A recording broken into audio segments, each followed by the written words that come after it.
Good afternoon, everybody.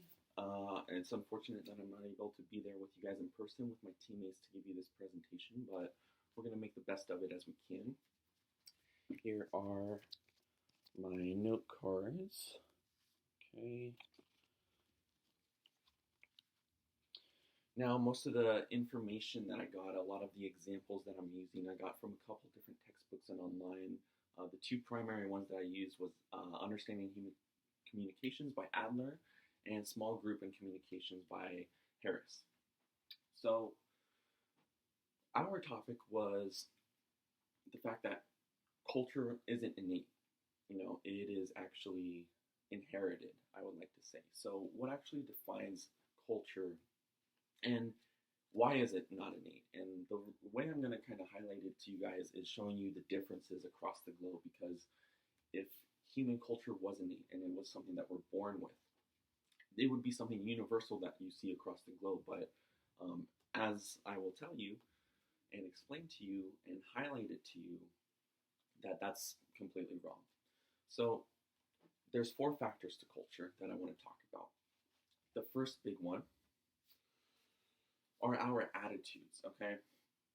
Now, our attitudes are our ways of thinking and feeling towards the world, whether it be on a daily, minuscule basis or on the whole, right?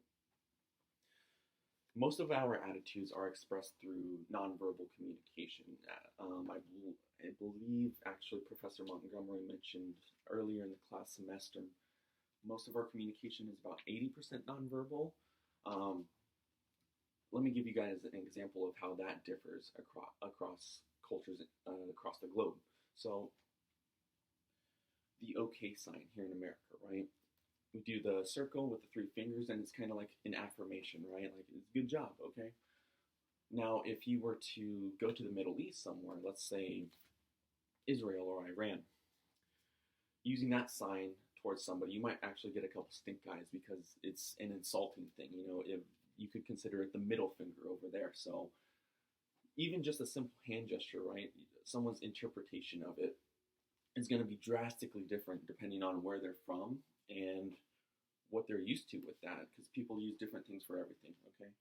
So another example to bring it a little closer to home, our attitudes are, for example, a California surfer versus a Newport Beach doctor, okay? So both of them are going to use drastically different styles of speech, okay, different colloquial terms and slang, but both are Californian, both speak English, but their styles of speech are kind of a representative of their attitudes, their ways of thinking about their lives and where they're at and what they're doing. So to move on to the second factor I want to talk about, which is our values, okay? Values are kind of tricky because they seem to be on a never-ending evolution. Our values from this generation differ from the previous generation, and that consistently goes about, right? Each generation kind of takes bits and pieces from the one previous, takes bits and pieces from the one that's previous, but also leaves a lot of things out, and it kind of creates its own value system. And this is highlighted pretty well through history. I mean, for example, look at the differences between baby boomers and Gen Z right now. Okay, for example, let's take a dinner table setting. If you're at a dinner table with a bunch of baby boomers, being on your phone most of the time and texting and surfing on Instagram is probably not going to be okay, right? You might get a couple stink eyes, but if you're at a dinner table with Gen Z, that's going to be considered a complete norm, right? Because texting and social media, that's a value of ours that we view as a very fluid and instantaneous way of communicating. It's efficient. It's a tool. Whereas the Gen Z people, they might take that as a little bit insulting, okay? So those are a couple examples of our values that differ across culture. The third factor I want to talk to you guys about are our beliefs.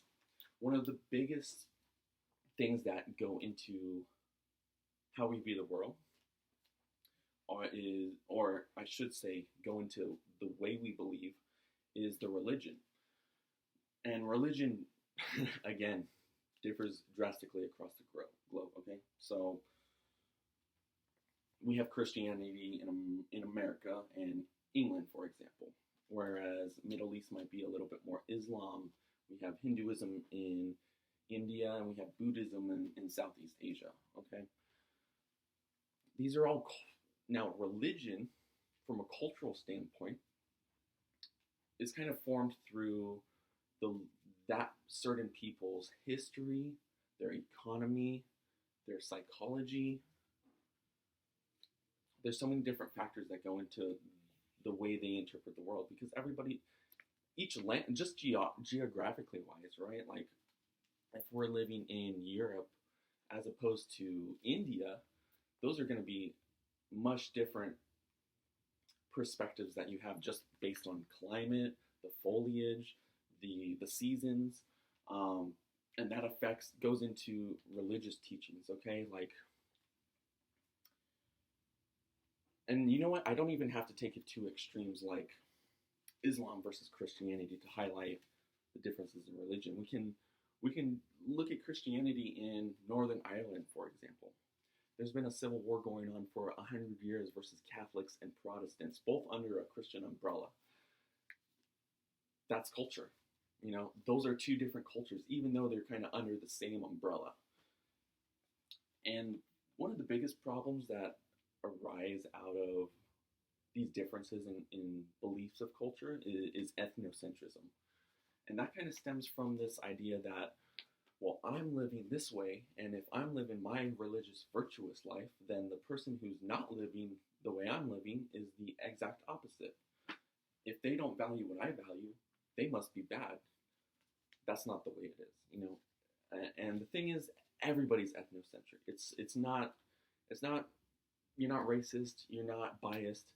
Well, we are biased, but that's for every human being. It's within us, and because of that, it's kind of our job to manifest it and move past it and be able to critically think through things and consider, hey, yeah, I believe these things, but let me consider what this guy's saying. You know, let me consider where he's from, what he's seen. The language of the people matters. The language changes our beliefs crazy differently. The symbology we have within language, within certain words. I mean, the early Christian Bible. There's the translation from Hebrew to English has always been very difficult because there's certain words in Hebrew of ancient Hebrew. There's no comparative English word for it. You know, so it's like, how do we balance that meaning? And that's how we get confused. That's how we come up with these differences. And that goes towards our cultural norms. So the final factor I want to talk to you guys about are our behaviors, because our values, our attitudes, and our beliefs are all kind of represented through the way we behave with one another, the way we behave with our parents and our friends and our spouse, or even perfectly strangers, right? And our behaviors are driven by those cultural norms. The way I behave here in America is driven by the Western society, the Western culture, right? Let me give you guys an example. So here in America, it's pretty common to greet somebody with this odd question that goes, "How are you?" Most of the time, we don't actually mean that genuinely. I'm not asking you, "How are you? How is your day?" Like, tell me all about it. It's more of a politeness, right? It's kind of a supplement for hello. Now, if you took that concept, ignore the language barrier.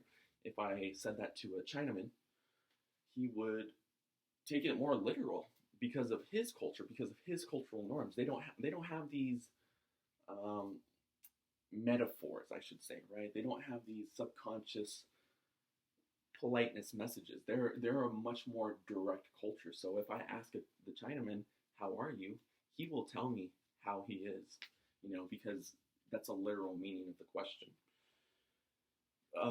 Another great example, and this is actually one of my favorites because this is something I really hate about the West and something I really respect about the East, and that's our cultural norms and attitudes towards silence. So in the West, most people hate silence. They can't stand sitting in a car with their friend and nobody's talking, or someone's at the dinner table and the conversation ends, and nobody can just sit and appreciate someone's presence, right? Even if nothing has to be said, something has to be said just to fill the void. Whereas in the East, and this is what I really love, because in the East, they believe that if there's nothing important to be said, it would be foolish to say anything, right? That's a waste of space and breath. They respect that silence, and they actually consider people who try to fill that void of silence fools, because essentially they're talking out of their butt, um, which is so true, and that's something I really respect about them. But anyways, that's a great example about our behaviors that differ cross culturally, right? There's not one universal interpretation of how are you. That differs from culture to culture because everybody's got different factors to consider. Now, so I've highlighted to you guys the 4 factors that kind of make up culture. There's a more nuance and detail that go into it, but those are the big 4 that I focused on because that's the way we interact with one another. That's the way we explain to one another what is our interpretation of this universe. What are we doing here, and how do we communicate with one another, right? Now, as you can see, culture isn't biological, it's inherited. And understanding that on a more profound level is the basis for better cooperation, better empathy skills, and better teamwork, right? Because we all come from different backgrounds. We all come from different religions, different familial attitudes, within the home. So that's something that we got to consider because not everybody is like us, and that's not bad because there's really more than one way to view the world. Look, I like to highlight the example of math. I write up an algebra equation on the wall. There's probably 100 different ways to get the answer. It doesn't matter which way you take it. What matters is you get the right answer. That's kind of how I view everything that I've expressed to you guys. So I hope you enjoyed this video. I hope you enjoyed the information that I gave you, and I hope that you continue to consider it throughout your daily life because I believe it's something that we lack as a society and as a culture, but more importantly on the individual basis. So thank you guys.